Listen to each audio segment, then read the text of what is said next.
Sa totoo lang may mga tumataas yung kilay, minsan naman may nagagalit pa nga. Tapos sasabihin, ano ba naman yan, gupit lang, mag-i-schedule pa rin. Ganito po kasi yun, sana po maintindihan ninyo.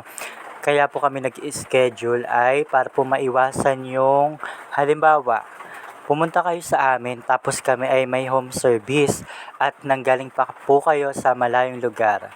So ano po yung nasayang? Nasayang po yung oras nyo, nasayang yung effort, nasayang yung gasolina or pamasahe nyo. Kaya po tayo nag-schedule mas maigi po na mag-chat po muna bago, kahit gupit lang po yan, mag-chat po muna bago pumunta sa amin. Mas okay po yung ganon. Depende na lang kung pupunta kayo, hindi namin alam. Tapos matsatsambahan na nandito kami at wala kaming masyadong ginagawa. Pero dahil buntis itong magpapagupit at medyo umuulan naman, ginupitan ko na lang din kahit hindi ko pa tapos. Kasi actually nag-aalmusal pa po kami nito.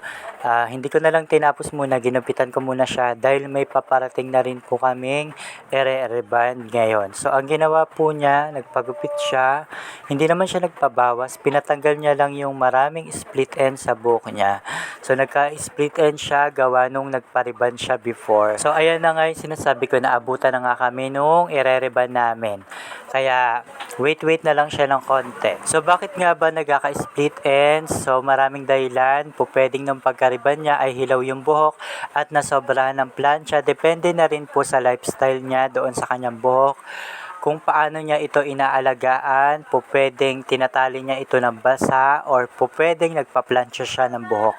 Tapos natapos ko na siyang gupitan at bumalik na ako, kinain ko na, pinagpatuloy ko na yung almusal. Tapos inanalyze ko na yung buhok ng client na gagawin namin ngayon. So ipapagawa niya ay color ribbon and Brazilian Botox. So gusto niya mabago yung color niya, medyo dark, tapos marami siyang puti.